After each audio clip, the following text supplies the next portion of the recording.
Hi friends, இன்றைக்கி நம்ம தனி வட்டிக்கும் கூட்டு வட்டிக்கும் டிஃப்ரென்ஸ் வச்சு ஒரு ப்ரீவியஸ் இயர் கொஷின் பார்க்கலாம். இது ஒரு சின்ன டிஃப்ரெண்ட்டான கொஷின், ஆனால் ஈஸியான கொஷின் தான். நீங்கள் இதை ஒரு தடவை போட்டு பார்த்துட்டிங்கன்னா உங்களுக்கு ஈஸியாக இருக்கும். ஃபஸ்ட்டு கொஷினை வாசிக்கலாம். ஆண்டுக்கு 10% வட்டி வீதம் ஒரு ஆண்டுக்கு 1200க்கு வட்டி அரையாண்டிற்கு ஒரு முறை கணக்கிடப்பட்டால் தனி வட்டிக்கும் கூட்டு வட்டிக்கும் உள்ள வித்தியாசம் கேட்குறாங்க.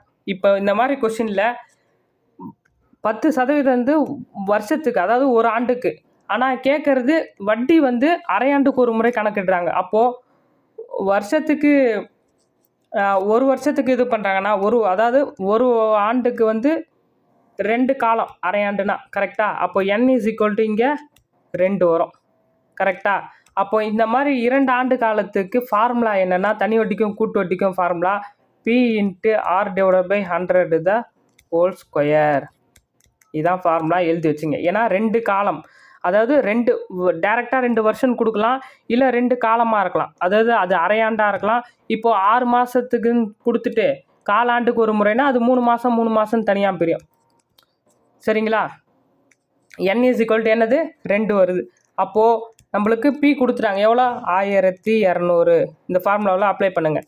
R எவ்வளோ, 10%. ஆனால் நம்மளுக்கு 10% ஒரு ஆண்டுக்கு. அப்போ அரையாண்டுக்கு என்னவாக இருக்கும், அப்போ 10/2 போட்டால் 5%. அரையாண்டுக்கு எவ்வளோ வரும், 5%. அப்போ 5/100. மறுபடியும் ஸ்கொயரில் இருக்கா, அப்போ இன்னொரு தடவை எழுதிக்கணும். 5/100. அவ்வளோதாங்க, சிம்பிள். இப்போது 0 0 0 0.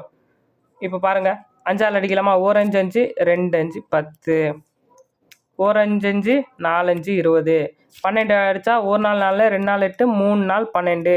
அப்போது ஆன்சர் 3. அவ்வளோதாங்க, டிஃப்ரென்ஸ் எவ்வளோ, 3. ஓகேங்களா? இந்த ஃபார்முலா நல்லா எழுதி வச்சுங்க. 2 காலம்னா இதான்,